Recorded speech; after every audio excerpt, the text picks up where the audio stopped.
дар шаҳри бохтар бо ҳадафи арзгузорӣ ба ҷашнҳои миллӣ хусусан наврӯзи байналмилалӣ чорабинии тантанавӣ баргузор гардид. дар ин ҳамоиши бошукӯҳ намояндагони мақомоти маҳаллӣ, фаъолон, ҷавонон ва наврасон иштирок намуда ҷашни фарорасии баҳорро бо ифтихор ва шукӯҳ таҷлил карданд.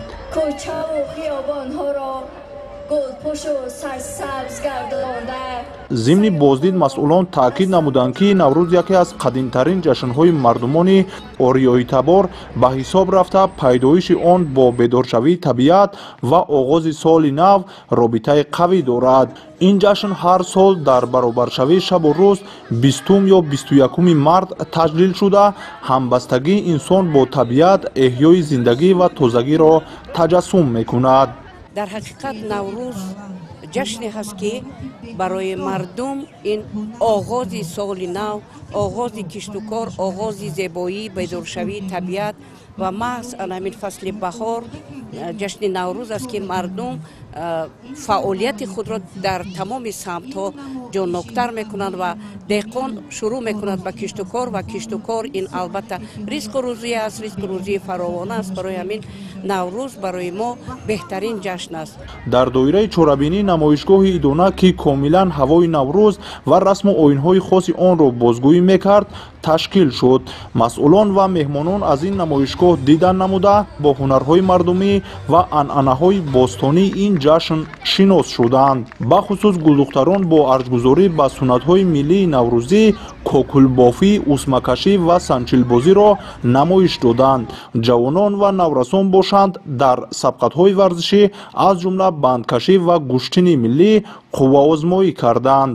дар шаҳри бохтар имрӯз аз ҷашни наврӯзи байналмилалӣ истиқбол гирифта истоданд ва хурду калон байни ҳам омада хурсандӣ мекунанд. яке гӯштин мегирад, дигаре ба пухтани таомҳои миллӣ машғул мешавад.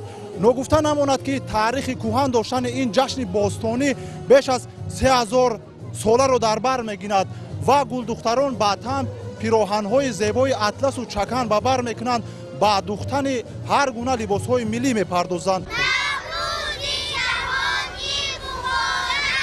наврӯз бо ҳама зебоӣ ва нафосаташ имрӯз дар миёни хурду бузург маҳбубияти бештар пайдо кардааст. хусусан суманакпазӣ яке аз суннатҳои деринаи наврӯз аст ки насли калонсол онро ба ҷавонон меомӯзанд. дар ин ҷашн оилаҳо ва ҳамсоягон якҷоя ҷамъ омада суманакро бо суруду рақсу нишод мепазанд ки рамзи баракат ва фаровонӣ мебошад.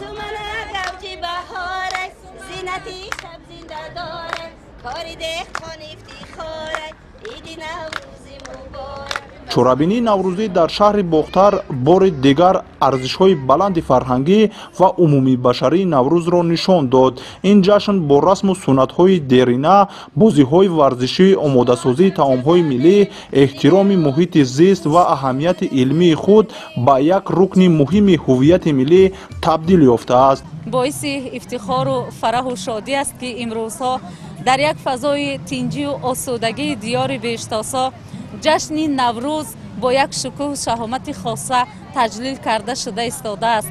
ифтихорманд аз онем ки наврӯзи аҷам байналмилалӣ гардидааст ва ин байналмилалии наврӯзи оламафрӯзро мо сокинони хатлонзамин бохтари бостонӣ бо як шукӯҳи хоса ва дар рӯҳияи ватандӯстиву хештаншиносӣ ва арҷ гузоштан ба анъанаҳои миллӣ ҷашн гирифта истодаем.